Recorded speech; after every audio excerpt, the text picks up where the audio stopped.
welcome to Religion Off the Beaten Track with Robin Douglas, a podcast on the lesser-known aspects of religion and belief.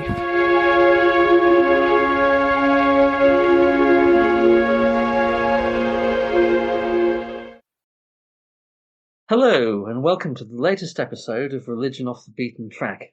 I'm your host, Robin Douglas, and today I'm joined by Caroline Tully, who is an archaeologist and curator. Thanks for being with us today, Caroline. Well, thanks for inviting me. Now, today we're going to be talking about a book that you recently edited, which is entitled A Century of James Frazer's The Golden Bough. And this, I know, contains papers from a conference that was held to mark 100 years of the publication of the popular edition of James Frazer's Golden Bough in 1922. Now, some of our listeners may be familiar with the Golden Bough, and indeed with James Frazer. Others may not be. So perhaps we could start with the basics. Perhaps you could summarise who James Frazer, or Sir James Frazer, I should say, was, and what his place was in the history of scholarship. Okay, well, James Frazer was technically a classicist, so that's someone who studies ancient Greece and Rome. However, he ended up being the originator of the discipline of anthropology, but he was an armchair anthropologist. So I should say anthropology is the study of humans, usually living humans, whereas something like archaeology is usually the study of dead humans, although people do archaeology on contemporary sites now. So Frazer was at Cambridge University, and in fact, Ronald Hutton's chapter in the book goes into Frazer's academic biography. So Frazer was at Cambridge. He's actually known as one of the Cambridge ritualists, and that's because of his privileging of ritual over myth. But anyway, he sort of stayed in quite a junior role at Cambridge, even though he got older and older, because he really didn't want to teach. Apparently he was terribly shy and he just wanted to study. And I can relate to that. I can relate to just wanting to study. And I think a lot of academics who are not particularly extroverted also just want to study. He is what is known as an armchair anthropologist because instead of going to different countries or into different societies different to his own to study people and their activities, he relied on, say, missionaries or other people who did it, and then he would find out what they discovered and he would write it down, and he developed various overarching theories from this information, such as the importance of the sacred marriage, which is a institution from ancient Sumer in Mesopotamia, and also the importance of a so-called dying and rising God. Again, that also derives from Sumer. Frazer was quite anti-Christian and he was quite anti-religious. And one of the things he was trying to do was to show that Christianity was just another superstition. He thought all these religious and folk practices that he was looking at were all a bit barbaric, and he called them savage because that's the term people used to use in those days. And he included Christianity in this, but he didn't want to be too blatant about it because, of course, that probably wouldn't go down well. But so Christ is sort of implied to be another one of the dying and rising gods. And when you look at that model, it does seem to make sense. But one of the results of Frazer's research was that instead of people being horrified at these folk practices that are found often in rural villages and things, they actually found them absolutely fascinating and became even more interested. And there was often revivals because people found them so interesting. So it had the exact opposite effect of what Frazer was trying to achieve. And he would be probably horrified now at the popularity of things like the folk horror genre, which is totally Frazerian, where, innocent people go off to a rural location and they find that the inhabitants are practicing a weird religion that often involves human sacrifice, and often these people end up being sacrificed. So Frazer, yes, he's a proto-anthropologist, but as I said, he's an armchair anthropologist. He just stayed home and wrote all these things down. He never went and did the research himself on the ground. Anthropology has subsequently developed many methods, and it's very self-reflexive. It's examined itself a lot and developed lots of different methods for studying humans, and they've moved on a lot since Frazer. Okay. He's an antiquated figure these days. but he was clearly extremely popular in his day, and The Golden Bough is his masterpiece, isn't it? He wrote other books. He was a classical scholar, as you say, and he wrote books about ancient classical texts. But The Golden Bough is the work where he sets out all his theories at length. Could you sketch out the history of The Golden Bough? Yeah, The Golden Bough was originally published in about 12 volumes, I think, or many volumes anyway, over the years. But in 1922, there was an abridged edition put out, and that is the one that most people have. And that, of course, is much easier to read than the multi-volume ones. And, well, possibly because his wife was a really good publicist. She publicised him like nothing on earth. I don't know whether it's because of her or because of the popular edition that came out. He became a household name, and a lot of the concepts in The Golden Bough are just taken for granted. And people don't even realise they came from Frazer. So he's been so influential. And The Golden Bough, the 1922 edition has never been out of print. It's just extremely popular, and he's just been so influential, especially in contemporary paganism and magic. Another thing with how popular The Golden Bough was, it actually features in the film Apocalypse Now when, Martin Sheen goes and finds Captain Kurtz, who is, what's that actor's name? Marlon Brando. The only book he's got in there in his weird cave-like hideaway is The Golden Bough, and that sort of really influenced his idea about the people that he's hiding away with and things like that. I remember when I saw that film, and also reading Aleister Crowley, several times in Magic and Theory and Practice, he says, see Frazer, brilliant, you've got to see Frazer. Yeah, so just really, really influential. A lot of people don't even know or care about his classical background, although The Golden Bough starts with a classical case study and it ends there as well. Ah, yes, this is the priest of Diana at Aricia, isn't it? Could you say a bit about that? So there's a sanctuary south of Rome in an extinct volcano called the Sanctuary of Diana Nemorensis. Nemes is Latin for grove, like a sacred grove. I actually went to this sanctuary last June. So this was a rural sanctuary, and there were various priests and priestesses there, and it was a healing sanctuary, and it also looked after it. Had obstetric services for women, but also for hunting dogs, because, Diana's very much associated with hunting, and there was a lot of action to do with hunting dogs there. So there was various priests and priestesses there, but there was one particular priest called the Rex Nemorensis, which means King of the Wood, because it's a really wooded location. And what I was amazed about when I went there was how enormous it was, because when you see it, it troubles all the descriptions that you read about it because it's so big. And you're like, hang on, how did this work? So this priest, the Rex Nemorensis, was always a runaway slave, and he had to kill the previous Rex Nemorensis. But first, he had to pluck a golden bough in the sanctuary.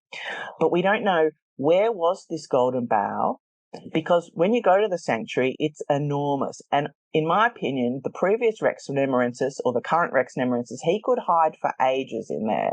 Really, it's so big.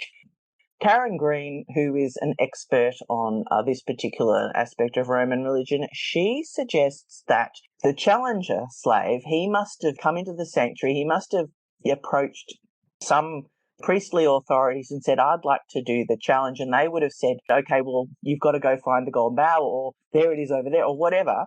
Because if he was just trying to find it himself, well, it would take absolutely ages. Also, really, the sanctuary would have had to schedule this battle, and they would have to be involved with the changeover and things like that if he did kill the priest, or if he didn't. And anyway, it's absolutely fascinating. Anyway, Frazer wrote The Golden Bough because he was trying to understand this sanctuary and the institution of the Rex Nemorensis, and he thought it was a type of human sacrifice, which technically it is, except that the current Rex isn't always necessarily going to be killed. And, Frazer has the Mesopotamian idea of the dying and rising god, so this seemed to be, and the king must die, this idea that when a symbol, a human symbol of fertility gets old, through sympathetic magic, it threatens, the landscape. Oh no, if this magical person's losing his power, that might somehow infect the landscape. And so he needs to be killed before he's too old so that another youthful replacement can come in. So Frazer applied this model to the sanctuary of Diana Nemorensis, but he also applied it to the model of kingship. And he claimed that there were all sorts of kings that needed to be sacrificed. And Margaret Murray, who's one of the influences in contemporary witchcraft, she went to town on this topic.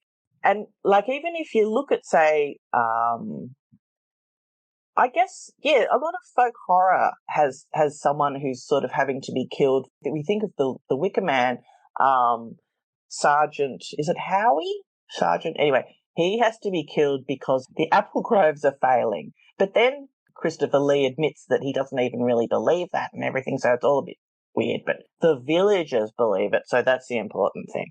Anyway, so this whole Frazerian model, it comes from this Frazer trying to understand the sanctuary of Diana at Nemi, which is a fascinating topic in itself. Yes, Frazer was deeply interested, wasn't he, in dying and rising gods, and in the same pattern among kings. The king in primeval times was supposedly slain and replaced when he got old. But perhaps his influence on contemporary paganism lies mainly in another area, in his interest in fertility and sexual rights and male-female polarity, which was also part of his work. And something that comes through from the book is that stuff has found a home, hasn't it, in contemporary paganism? Yes, well, I think both the model of the sacred marriage and the dying and rising god model is there, because the sacred marriage is there in the Wiccan third degree, but the dying and rising god is part of the Sabbath cycle. Wiccans and Wiccan-derived neo-paganism uses an eightfold calendar that goes through the year based on the seasons, and it's like a mythic story about a male deity, the god, who represents vegetation or animal life, and he's born at the winter solstice, then he grows, and then at Beltane he mates with the goddess, so that's the sacred marriage in the Sabbath cycle. Then he dies usually at midsummer or lunasa, and then he goes, into the underworld, and then he's born again at winter solstice. So there is the dying and rising god model there, but part of that, there is the sacred marriage. So the sacred marriage is a huge model there. That whole Athame in the cup model, that also comes from the Ordo Templi Orientis' Gnostic Mass. So the Wiccan third degree, you can see how it comes from the Gnostic Mass if you just compare both texts. And of course, Crowley was very, very influenced by Frazer. Another influence with Frazer is that savage, in inverted commas, idea that ancient pagan religion was very much about orgies and sexuality and nudity and things like that, when really it wasn't.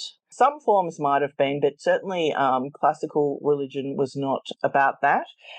I think a lot of biblical scholars saw, Canaanite and other Levantine religions as very much, about sexuality, orgies and things like that, possibly because of nude female figurines, but also because the biblical text, the Israelites were very anti-Canaanite. So, of course, the people who inherited the biblical text, the Jews and the Christians, are also anti-Canaanite and anti-pagan, especially anti-Levantine paganism. But again, the evidence doesn't really talk about it being all about sex and nudity and, polarity and great rights. So neo-paganism is quite different to ancient paganism, which doesn't mean it's better or worse. There's a lot of good points about contemporary paganism. It just means that it's not the same, and it is very post-Frazer. In my opinion, contemporary paganism is a result of the Golden Bough, because I think the models that are quite prominent in it are very Frazerian. And again, with fertility, the whole idea, Frazer's idea of the Great Rite or the sacred marriage, which has come into Wicca, is that through sympathetic magic, the sex of these priestly people affects the landscape and causes fertility. And in ancient Sumer, it's not really the great rite or the sacred marriage that is in question. It's the idea that it caused fertility. Also, the idea that there was even two actual humans involved, so whether the king actually had sex with an actual priestess or just it was the goddess, because whenever they talk about instances of it, they always say the king's name and they say Inanna or Ishtar. And because it wasn't a secret rite, there's no need to not say the priestess's name if it was a human priestess involved. So I think people are jumping to conclusions through Frazer about what was originally ancient Mesopotamian religion. Although it is a good model, it's still a good model. It is a good model for contemporary paganism. So I personally think contemporary paganism is very much a baby of Frazer, but it's a baby of other people too. Margaret Murray, Robert Graves, Charles Godfrey Leyland, etc. That doesn't mean it's invalid, because people are like, oh, what are you saying? It's modern? It's like, yes, I am. I mean, I'm not the one that said that. Other historians have said that. I just agree with them. Yes, it's worth emphasising, isn't it, that this sort of research could be seen by some people as an exercise in debunking, as invalidating contemporary paganism. And that interpretation or misinterpretation was applied to Ronald Hutton back in the 90s when he published The Triumph of the Moon. But in fact, Hutton made clear that what he was trying to do was trying to tell the story in its historical context of how modern paganism had evolved. And the sort of historical research that we're talking about here can't invalidate or validate a spiritual tradition. Yeah. It's interesting because pagans do reach to the past. I think the problem is that a lot of contemporary paganism was based on early 20th century anthropology and archaeology, which now in academia has been superseded. But paganism sort of structured itself on those types of interpretations. Say, Jacquetta Hawkes's book about the Cretan great goddess and things like that. Frazer's Dying and Rising God. Scholars now kind of reject a lot of early 20th century interpretations of ancient religion, but because paganism is made of that, people freak out because it's like, oh, hang on, no, this is my thing, and now you're messing it up. And I think the thing is, not everyone, but sometimes people, they'll download a whole lot of things and go, great, this is what I believe, now I don't have to think. And so new information, it sort of causes this headache. But it doesn't have to. It can be really interesting. There's a lot of aspects to it. Like, for example, the witch trials. We all thought, we're the heirs of the people persecuted in the witch trials. But apparently we're actually not. Sure, I wish we were, but we're not. So what are we going to do about that? What I'm noticing at the moment with paganism in the last 10 years, and I think with the rise of social media platforms, there's a group of pagans. Well, they're not even pagans. They're what I would call commercial witches. They all have little businesses on the internet. They don't know about this recent history of pagans freaking out about academic scholarship on pagan studies. They don't even know about that. Like I used to work at a shop in the city, in Melbourne, a witchcraft shop, and I said to one of the girls who worked there, who was probably 20-something, I just said, oh, blah, blah, blah, Starhawk, blah, blah, blah. Because, of course, who doesn't know who Starhawk is? She'd never heard of her. And I'm like, oh, there's a whole new group of people that have no idea about pre-internet pagan 1st and 20th century history. So they certainly have no idea about any scholarship on paganism either. But yeah, so scholarship, initially Hutton, not so much in England, but in America, he was really attacked because they did think he was debunking. In fact, though, he's actually very sympathetic. I personally didn't think that he debunked anything about a pagan's relationship with the nature of existence or the universe. He really debunked personal, sometimes pagan leaders had told sort of made up histories about themselves and things like that. So he debunked, if we're going to call it debunking, he debunked those sort of things. And he's very involved in contemporary paganism as well. I was very surprised when I met him in 2014 in London. how involved he was, because I don't think that was clear to a lot of his critics.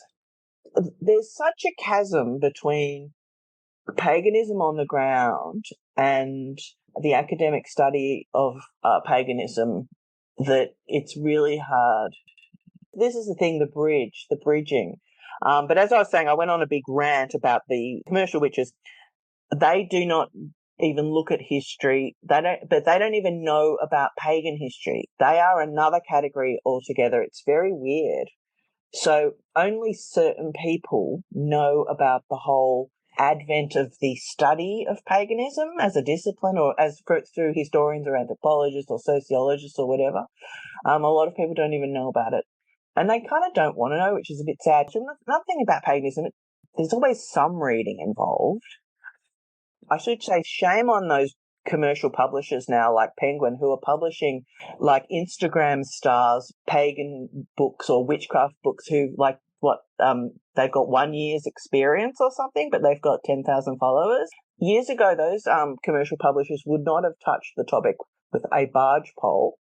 And there's just a lot of really vacuous new age books coming out calling themselves witchcraft. Like, oh, I didn't realize witchcraft was about having bubble baths and doing self-care. Or, a lot of witchcraft now is who is the weakest. No, witchcraft's not about being weak. But they wouldn't say that if there wasn't social capital for saying that sort of thing. It's just weird. And I blame the internet for all of this. I wonder, though, if this doesn't just reflect the way things are in other religious traditions, because there are parallels, certainly, with what happens in the Christian tradition. There are some of the same dynamics and some of the same problems that you see there, and no doubt in Jewish, Hindu, etc. circles as well. So perhaps this is just an example of the pagan community having the same weaknesses as well as the strengths of other religious communities. But I think pagans can do better, and that's why I'm a little harsh on them, because a lot of people are born into these other religions and they don't really study them unless they're going to be a priest or something like that. Whereas pagans, they have to study it. They choose to be pagans mostly, and they study it. There's a lot of book reading. I think one of the problems with paganism, and I think possibly other religions, is the social desire to be at the top of a hierarchy and to be very popular. So I don't think paganism's about being popular or being at the top of a hierarchy, but I know many people who are totally sucked into that, and they cannot even see the difference between social capital and experiencing the non-human universe and things like that. So I've got a lot of things to criticize paganism about, but also there's a lot of good points about it too. And from that point of view, the book about Sir James Frazer, is this the sort of thing that you would want a pagan audience to buy and to read and to take on board? Absolutely. What I'm hoping is that the scholars in the book will eventually put maybe a previous version of their chapter on their academia page or on their personal websites. Yes, there's really important chapters in there. For example, Helen Cornish has a really amazing chapter about the seasonal cycle, particularly looking at harvest mythology and harvest rituals and its relationship to Frazer. I think it's important to know the origins of the religion or magical practice that you are doing, but some people probably don't. That's not the only thing that's important about those things. Also, just doing them or enjoying them, that's also important, but I think the origin is important. So I would like pagans to read, but as I said before, a lot of pagans don't seem to want to read anything at the moment. There's a lot of shopping going on, and from what I can see, not a lot of reading. But then, of course, not everyone is a reader. Not everyone likes reading. Yeah, indeed. And to turn, if we may, to the particular chapter that you contributed to the book, that's on Diana, the goddess Diana, yeah. and Italian-American witchcraft. Yeah. Perhaps you could sketch out what you argue in that chapter. Okay. I'll just give a bit of background first. So, because I kind of came to paganism through the classics myself, like, the Iliad and the Odyssey, and I've always been quite interested in Mediterranean paganism, and At one stage, there started to be all these, let's call them ethnic types of Wicca. So there's, British Wicca, but then in America, there was a lot of these ethnicized types. So, Egyptian Wicca or Greek Wicca, and Raven Gramassi was putting out a lot of books about so-called Italian, well, it is Italian Wicca, but he called it Stregheria, which is an Italian word for witch, and apparently it's actually an insult. And in Italy, if you were actually called a strega, you'd be very insulted.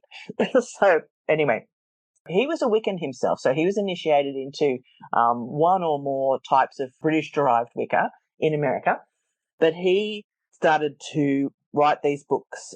He was trying to prove that Wicca really came from Italy more than it did from Britain. So in a way, he was trying to give pride to people of southern Mediterranean descent who may have felt a bit excluded or may have wanted something that was a bit more culturally, that they could identify as their cultural background. Anyway, so in my chapter on that topic, what I'm arguing is that Raven Gramassi, although he kind of glued a lot of disparate aspects of history together, he did at least produce a type of Wicca that did give pride to people who were either because of their cultural identity or because of for some other reason felt excluded from Wicca.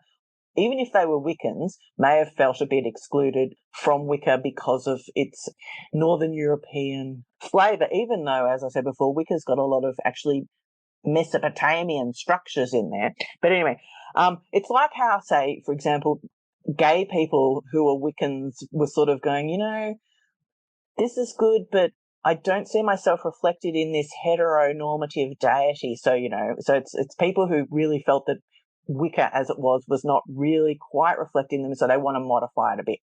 So Raven Gramassi was modifying it to be Italian, when he really means kind of Roman. So he was trying to link the site of Diana Nemorensis, south of Rome, with contemporary Italian-American witchcraft. And how he did this was he was saying, well, Diana's obviously the goddess of witches, so this sanctuary must have been a sanctuary of witches, which it just wasn't. We've got a lot of information on this sanctuary, and it just was not a sanctuary of witches. It was a sanctuary of Diana and the cult officials of Diana. And then you might say, but witchcraft's really paganism. Well, we know actually Wicca is not really paganism, and the people who's persecuted as witches, contrary to what Margaret Murray said, they weren't just misunderstood pagans. They were all sorts of people, often Christians, who were persecuted as witches. So you can't say that the sanctuary of Diana in Italy was a sanctuary of witches, and that this came down and then went through, there's a reception of Diana in the early medieval period. Now, this is really interesting, where people believed that they went flying at night with Diana and Herodias. So we've got Diana, goddess of the pagans. We've got Herodias, who's the wickedest woman in the New Testament. Why are they even together? This night flying thing was discovered through priests listening to confessions of sort of just local village people and farm people, and then going, what are you talking about? This is crazy. So originally it was seen as just a silly belief, and then it started to be seen as heresy eventually, as witchcraft eventually. Anyway, I'll just jump ahead. So Herodias, of course, is Aradia later, when she pops back up with Charles Godfrey Leland's book, Aradia, Gospel of the Witches.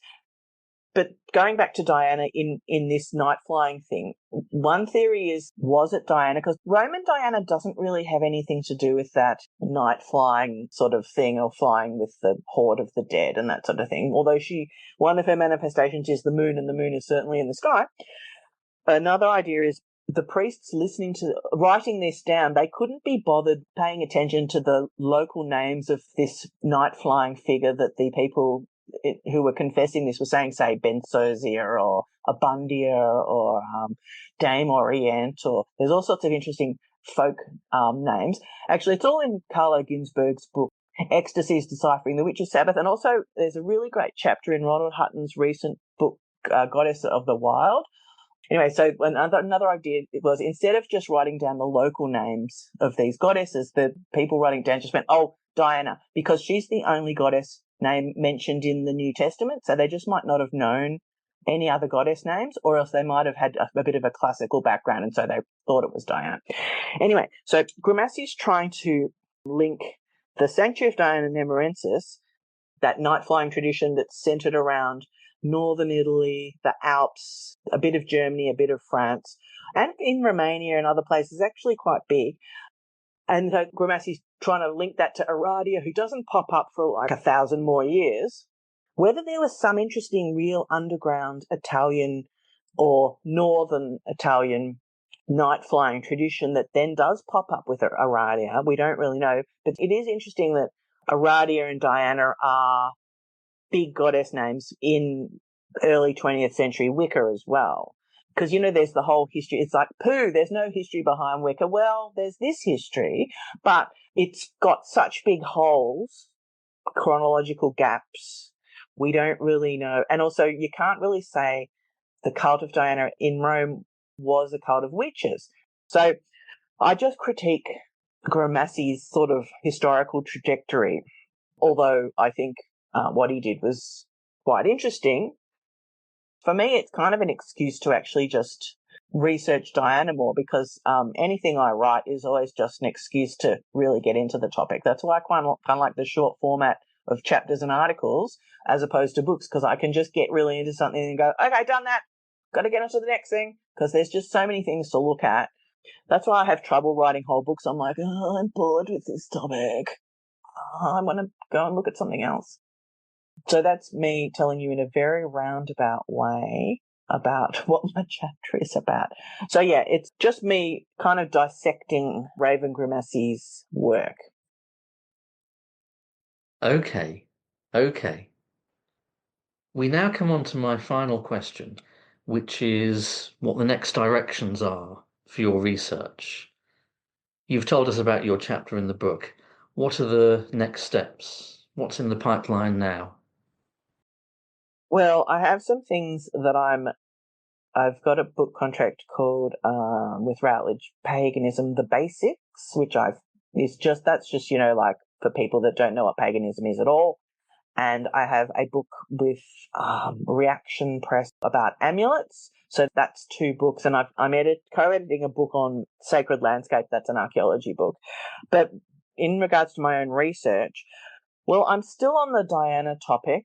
I've recently come back from a artist residency in southern Italy, which was in the region where it's like Tarantismo Ground Central. Tarantismo is what the tarantella comes from. So it's that malaise where people think they were bitten by a tarantula and then they have to dance it out. So I was in that region. So what I'm really I'm interested in sort of ecstatic religion.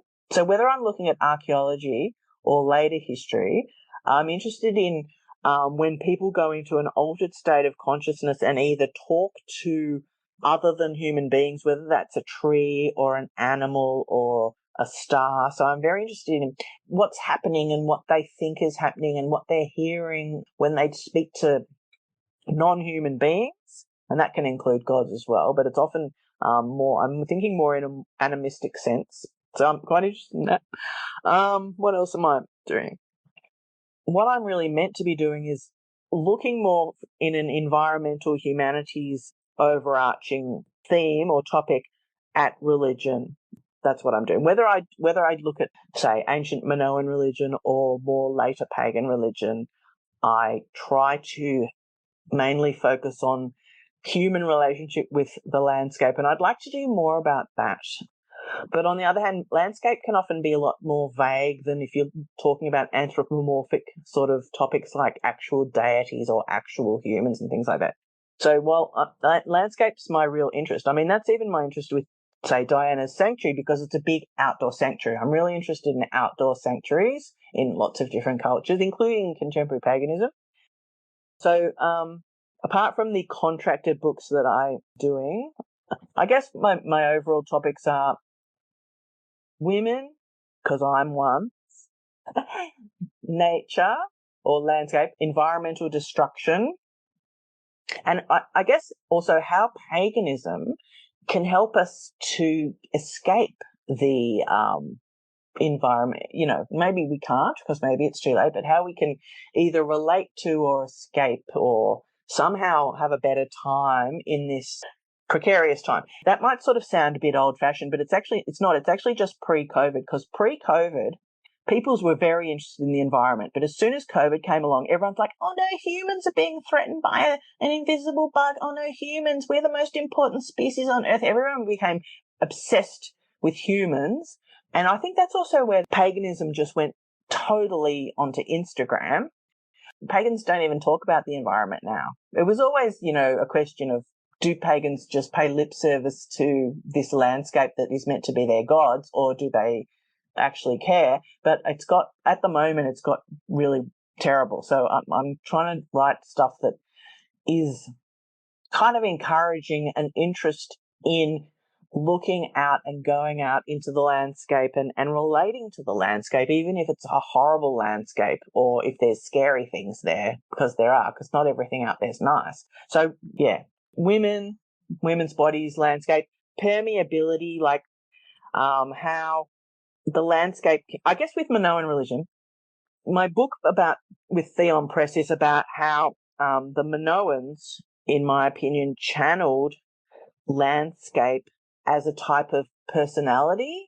They also gained authority by having this special relationship to the landscape, because, of course, they were very landscape-oriented because they had to do farming and they didn't have TVs and factories and, other people doing these things for us. I'm trying to show how nature-based or nature-focused ancient religion can be an inspiration to contemporary pagans and other people, but other people don't care so much, whereas pagans are actually actively religious in that way. At least they claim to be. So, yeah, that's what I'm trying to do if I don't keep getting interrupted by having to go to work and stuff like that. Well, that's fascinating. Yeah, there's some very big and very important topics there. And I'm sure we all wish you the very best with those various directions of research. And thank you very much for taking the time to speak to us today. I've been talking to Caroline Tully here. Thank you again for being with us. Thank you for having me.